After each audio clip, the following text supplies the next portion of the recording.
Hello everyone, welcome back to the Empower Journal and I'm your host Dave. If this is your first time here, take a second and exhale. This isn't just a podcast, it's a space to reset, reflect and build a life that actually fits you. And if you've been wondering where I've been all these days, thank you so much for noticing. Yes, life got busy so I took a pause, but I'm back now and I'm so glad you hit the play button today. Episode 30 is one of those grounded and unfiltered kinds of conversation, I would say, because I got a message from one of our listeners called Renu. And she brought up something I know so many of us can relate to, but always do not say it loud. This is what she asked. Hey Dave, hope you're doing well. Why is that even I'm earning more, like no matter what, I'm stuck in survival mode, not actually moving forward, and I feel like struggling with money all the time despite having it or not. Hey Renu, thank you so much for your honesty. If you have ever felt like you're working hard, doing all the right things but still failing behind financially, you're not at all alone. Because you're not behind, you're just living in a world that keeps moving the goalpost. If you know what I mean. And you're just still showing up. So be glad and proud about it.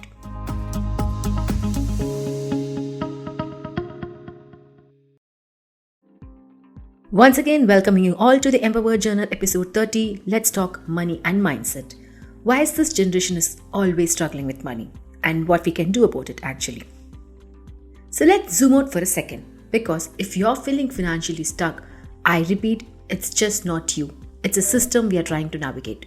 We were told, do what you love and the money will follow. But for most of us, the money is still catching up. And of course, newspapers says that wages are up, more jobs than ever, but let's understand it's a different story this time. Wages may have risen, but so has the cost of everything. Rent, groceries, bills, higher rate of interest, and to miss, pandemic has almost crashed all our savings. And yes, it's very rough. In fact, here is the wild part. You might be earning more than your parents did at your age and still be stressed about money 24/7.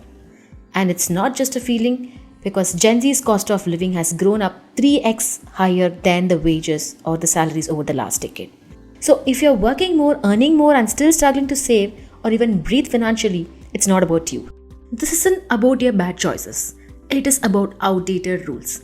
Because we were told, go to school, get good grades, land a job and you will be fine.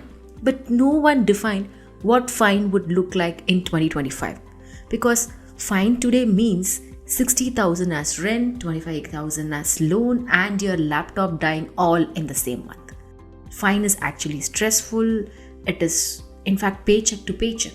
Fine is feeling guilty for taking one weekend off. You feel that? Yes, me too. But here is the thing. It's not just the numbers stressing it out, I would say. It's a pressure to look like we have got it all figured out, especially online. Let's talk about the comparison. The confidence killer. Ever felt so broke while everyone on Instagram looks like they are thriving? Same. Social media actually turned success into a full-blown performance, I would say. Because things like dream vacation, big promotions, like buying apartment before 25 kind of vibes. Meanwhile, we are just trying to decide between milk and petrol expenses and trying to figure that out. In fact, I remember once sitting in my car staring at my OD deficit fee while watching somebody's cruise story on Insta feed. And I actually thought, I'm showing up every time. Still, why does it feel like I'm losing? But here is the truth. Let me tell you, you're playing on a field that wasn't built to be easy. So take a deep breath, log off if you need to, and remember, not comparing yourself is a powerful move. And talking about the third problem. So yeah, between the pressure to perform and the reality of system that honestly stacked against us. It's no surprise so many of us feel like we are just bad with money. But what if we are not? What if we are just never taught how to relate to money in a way that actually works for the world we are in today? Take this. So many of us in Gen Z are in the gig economy. With inconsistent income, job security at stake and benefits doesn't exist. In such a setup, saving feels more like a luxury than a habit. And for some, there is a family support, a safety net that quietly says, you'll be okay. That's great, of course, but it can delay the shift to truly owning our finances. So maybe it's not about lacking discipline, maybe it's a mindset thing. Most of us aren't aware of how to manage money because we were told just not to mess up with money. So when we come across things like SIPs, ELSs, insurance premium, we feel totally lost and blame ourselves against it. See, managing money is like learning a new language, I would say. You wouldn't expect to speak a fluent French after one Duolingo session, right? So let's stop expecting to master money after that one Instagram reel. You're learning, you're growing, and that's more than enough. Alright, we have spoken enough problems. Let's talk solutions now. And no, I'm not gonna tell you to overhaul your entire life or stop drinking those expensive coffees. So let's break it down together. I've got some realistic, actionable saving tips that can help you build a financial cushion, even grow your wealth. Starting right now, let's jump in. First thing is budgeting.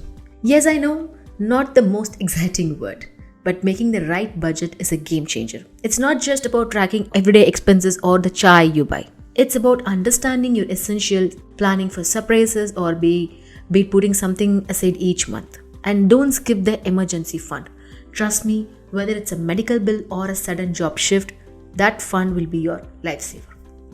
Next, cashbacks, coupons, and these discounts. I know it sounds like your parents' thing, but it works actually. Using apps like Cred, Paytm, or even Swiggy offers can help you save money more than you think. In fact, 55% of urban Indians actually prefer cashback over any other kind of deal. Let me tell you this, every time I get a cashback from Google Pay, I feel the day is really luckier for me. Because it's real money back in your pocket. Money you can redirect into savings or investments. Which brings me to this, your bank app is your new best friend. Set up auto deposits, use spend trackers, or even start noting it down. Most banks now offer tools that literally show you where your money goes every month. It's like having a money mirror. Not always pretty, but super helpful. And now let's talk about compounding as well. This one is the secret sauce, I would say. The earlier you start investing and saving, the more time your money has to grow. So don't wait for your big salary. Start right now. Even small amounts matter. Let's talk about the option that you have to do all this. First is stocks. You can actually start investing with as little as 1 rupee in the Indian stock market. I'm not joking, but yes, stocks can be risky, so always do your research, diversify, and don't invest just because a reel told you to. Then there is DigiGold.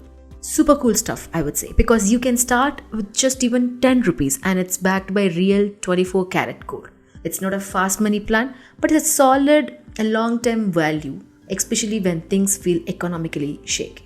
Now, if you're someone who wants more guaranteed safety, try fixed deposits. And that's your go-to any day. The returns aren't wild, but around 7%. They are very stable.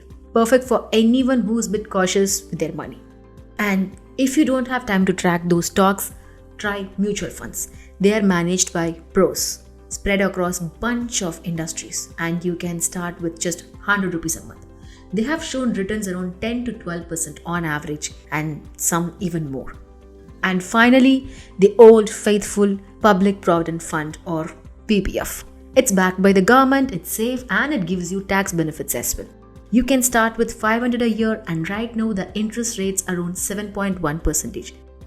It's in fact a great option for anyone who's thinking about long-term or things like retirement or future plans. See, first of all, define wealth for yourself. For one person, wealth looks like buying their first apartment before 30. But for somebody else I spoke to recently, it was clearing their father's medical debt and finally seeing him sleep without stress. And for me, at one point, wealth simply meant being able to take a break without feeling guilty. So please ensure you define wealth for yourself. Ask yourself, what does being good with money mean to me? That's where your blueprint actually begins. So we have talked about the system, the pressure, the mindset, and some small but powerful ways to start shifting your relationship with money.